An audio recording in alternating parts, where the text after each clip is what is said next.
ہمارے گھر کے سامنے ایک صاحب آ کر رہنے لگے۔ صاحب کیا تھے، طالب علم تھے، لیکن ٹیپ ٹاپ سے صاحب بنے رہتے تھے۔ میں بھی طالبہ تھی، کالج آتے جاتے ان سے سامنا ہو جاتا تھا۔ وہ بھی جیسے طاق میں ہوتا، جو ہی ان کے گھر کے سامنے سے گزرتی وہ اپنے دروازے سے نکل رہا ہوتا۔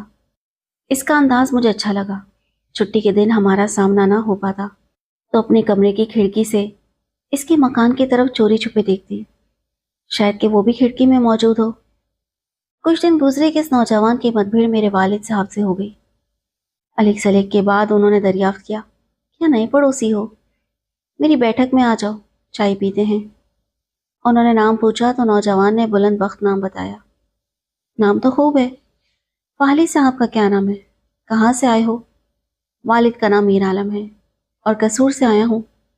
لاہور گورنمنٹ کالج میں داخلہ ہوا ہے، اور یہ مکان جس میں رہائش ہے والد صاحب کے دوست عبید اللہ صاحب نے کرائے پر دلوایا ہے۔ واہ بھائی واہ، کیا خوب! قصور کے میاں میر عالم صاحب تو میرے کلاس فیلو تھے۔ وکیل ہے نا تمہارے ابا جی؟ جی ہاں، بالکل ٹھیک۔ بیٹھک میں اور بھی باتیں ہوئیں۔ بلند بخت کے والد سے سچ مچ کا دیرینہ تعلق نکل آیا تھا۔ تو والد صاحب نے کہا، بلند میاں، اب اکیلے گھر میں رہنا اور خود چولہا پھونکنے کی ضرورت نہیں ہے۔ میرے گھر سے متصل ایک چھوٹا سا انیکسی ٹائپ پورشن ہے، اپنا سامان اٹھا لو اور اس میں آ جاؤ۔ کرایہ بھرنے کی بھی ضرورت نہیں ہے۔ والد صاحب کمال شفقت سے ملے تو بلند بخت کو بھی انکار کرنے کی جرت نہ ہوئی۔ اگلے دن وہ کرایہ کا گھر واپس کر کے ہمارے بنگلے کی انیکسی میں آ بسا۔ اب کھانا ہمارا ملازم صبح و شام انیکسی میں پہنچانے لگا۔ والد نے اسے اپنا بیٹا بنا لیا، کیونکہ ان کا کوئی بیٹا نہ تھا۔ وہ بھی ابا جان کے اخلاق سے بہت متاثر تھا۔ اس نے لاکھ منع کیا کہ کھانا بھجوانے کی تکلیف نہ کیا کریں، لیکن والد نہ مانے۔ کہنے لگے، کیا خود پکاؤ گے؟ اور بازار کے کھانے صحت خراب کرتے ہیں۔ خاصما بناتا ہے اور ملازم پہنچاتا ہے، ہمیں کوئی تکلیف نہیں ہے۔ اب وہ بھی امی جان کو سلام کرنے کبھی کبھی ہمارے ڈرائنگ روم میں آ جاتا تھا۔ اب وہ گھر موجود ہوتے تو ان کی خاصی گپ شپ رہتی، ورنہ امی دو چار باتیں کر لیتی، لیکن میں اس کے سامنے نہ چاہتی تھی۔ ایک روز ابا جان نے اسے کہا، بیٹا، زیبا کو ایف اے سی کے پیپرز دینے ہیں اور سائنس کے ایک دو مضامین اسے مشکل لگتے ہیں۔ اگر تم ایک ماہ شام کو اس کی تیاری کرا دو تو بڑا احسان ہوگا۔ انکل، احسان کی کیا بات ہے؟ میری خوش نصیبی ہے کہ آپ کے حکم کی تکمیل کروں۔ میں ضرور زیبا بی بی کو پڑھا دیا کروں گا۔ میرے دل میں تو شروع سے اس کے لیے پسندیدگی کے جذبات تھے۔ پڑھائی کے ساتھ ساتھ دل ہی دل میں وہ سبق بھی پڑھنے لگی جو طلبگار محبت اپنے محبوب کے حضور پڑھا کرتے ہیں، بڑے طریقے اور سلیقے مگر صبر کے ساتھ۔ بالآخر میں نے اسے اپنی سوچوں کا شریک سفر کر لیا۔ وہ میری جانب متوجہ ہوا اور میں نے سمجھ لیا کہ اس کے دل میں بھی میرے لیے محبت کی جوت جاگنے لگی ہے۔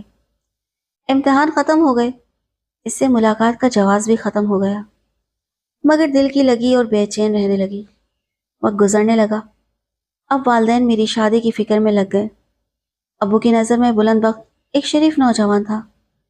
اگر وہ اشارتاً بھی کہتا تو وہ فوراً میری اس کے ساتھ شادی کر دیتے، مگر بلند بخت نے ایسا کوئی اشارہ نہ دیا۔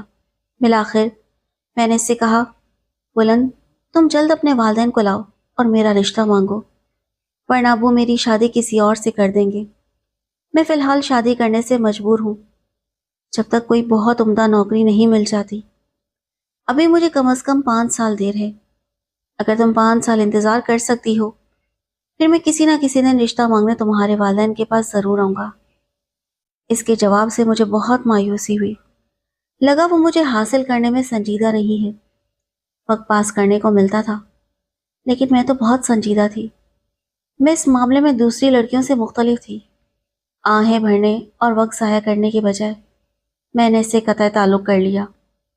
اس میں میری بھلائی تھی کہ والدین کی خوشنودی کو ان کی اطاعت کروں۔ انہی دنوں اس کا تبادلہ ہو گیا اور وہ ہمارا شہر چھوڑ کر چلا گیا۔ اس کے بعد وہ کبھی نہیں آیا۔ اس نے میرے حالات جاننے کی بھی زحمت نہ کی کہ میں کیسی ہوں، کہاں ہوں، میری شادی ہو گئی یا نہیں ہوئی۔ مجھے اس کی یاد شدت سے آتی تھی، لیکن صبر کر لیا کہ جو چیز حاصل نہ ہو اس کے لیے آرزو میں ہلکان ہونا کیا؟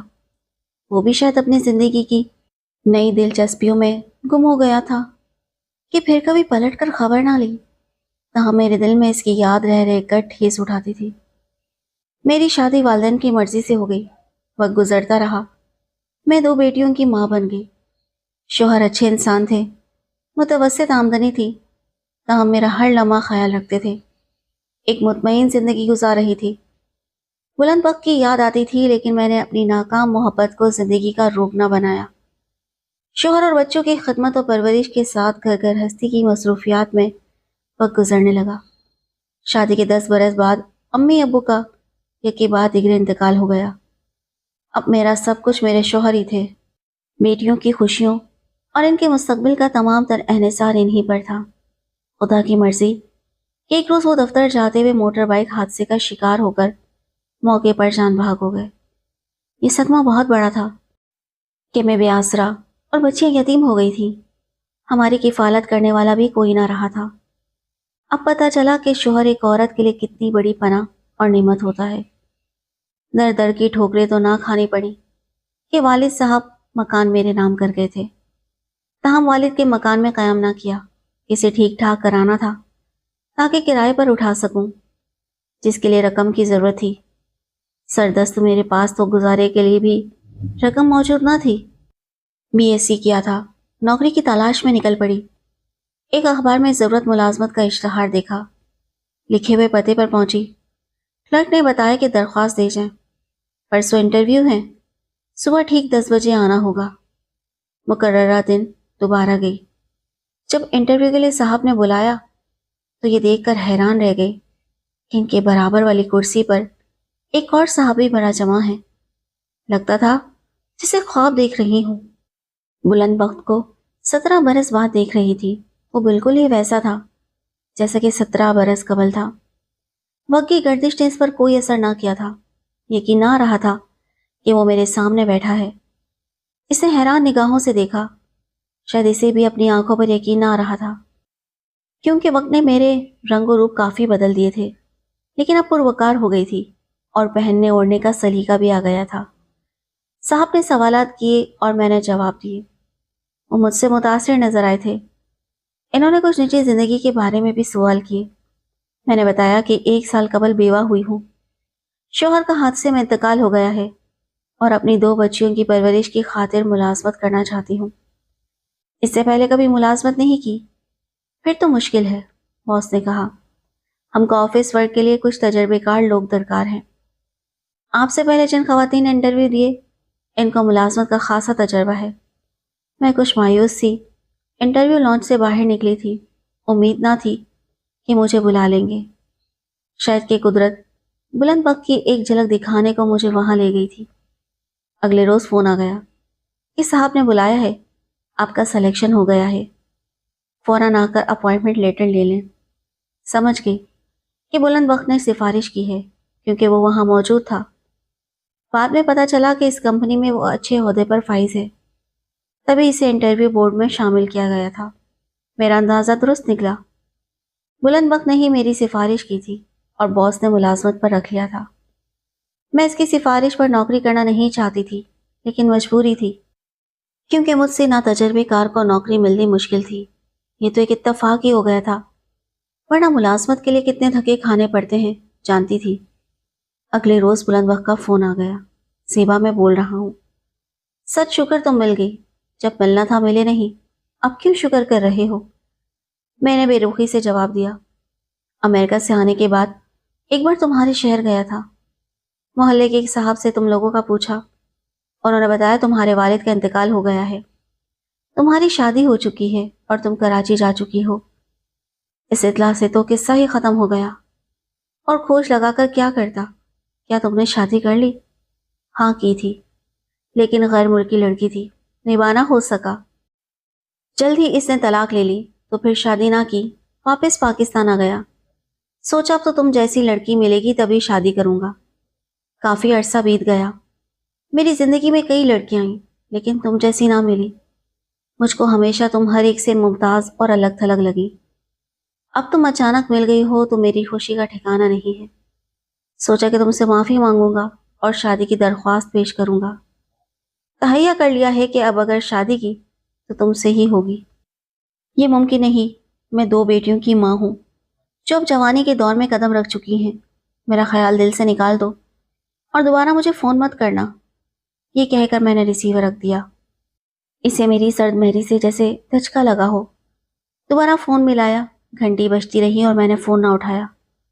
میں اس بیتے وقت کو پھر سے آواز دینا نہ چاہتی تھی۔ اپنی بچیوں کا ہر شے سے زیادہ خیال تھا۔ انہیں اپنے ماضی کے بارے میں بالکل بھی آشنا نہ کرنا چاہتی تھی۔ ان کی نظروں میں میرا امیج خراب ہو جاتا۔ وہ مجھے ایک اچھی ماں سمجھتی تھی اور میں اچھی ماں ہی رہنا چاہتی تھی۔ بلند بخت مسلسل فون کرتا، میں نے نہ اٹھایا۔ تو ایک دن وہ خود اس کمرے میں آ گیا جہاں میں دفتر میں بیٹھ کر کام کرتی تھی۔ اسے معافی طلب کی اور کہا کہ میری درخواست پر غور کرو، میں تمہیں شریک حیات بنانا چاہتا ہوں۔ لیکن میں نے اس کی درخواست کو رد کر دیا اور سیدھے منہ بات نہ کی۔ میں نے کہا، بلند صاحب، شادی کی ایک عمر ہوتی ہے، اب میں 2 بچیوں کی ماں ہوں اور مجھے ان کا مستقبل بنانا ہے جو ہر شے سے زیادہ ضروری اور اہم ہے۔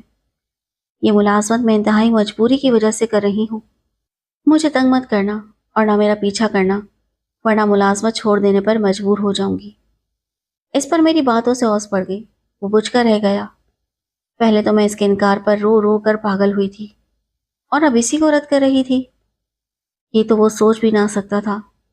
جب میں نے ملازمت سے استعفیٰ دیا تو بلند بخت میرے پاس آیا اور کہا، آخری بار مخاطب ہوں، پھر کبھی تم کو نظر نہیں آؤں گا۔ اس نے خود کو لعنت ملامت کی کہ میری وجہ سے تم ملازمت چھوڑ رہی ہو۔ اگر میں تم سے اصرار نہ کرتا تو تم یہ قدم نہ اٹھاتی۔ تم نے اپنی زندگی کو مسائل کی بھٹی میں جھونک دیا۔ اب بھی کہتا ہوں کہ نوکری مت چھوڑو، میں یہ شہر چھوڑ جاؤں گا، تم کو دوبارہ کبھی نظر نہ آؤں گا، میرا یقین کرو۔ میں نے مگر اس کا یقین نہ کیا۔ اس کا دکھ جیسے بڑھ گیا ہو، میرا بھی دکھ بڑھ گیا۔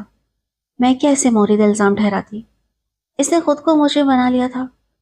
اس کے بعد کتنے مسائل کا سامنا کرنا پڑا بتا نہیں سکتی۔ اپنی بچیوں کو ان کی منزلوں تک پہنچانے کے لیے میں اس طرح حالات کی بھٹی میں پگھلتی رہی جیسے سونے کی اینٹ بھٹی میں پگھلتی ہے۔ آج میری بیٹیاں باعزت زندگی بسر کر رہی ہیں۔ ایک ڈاکٹر، دوسری انجینئر بن چکی ہے۔ ان کی شادیاں اچھے گھرانوں میں ہو گئی ہیں۔ وہ خوشحال زندگی بسر کر رہی ہیں اور اکثر میرے ہاتھ چوم کر کہتی ہیں کہ ماں ہو تو آپ جیسی۔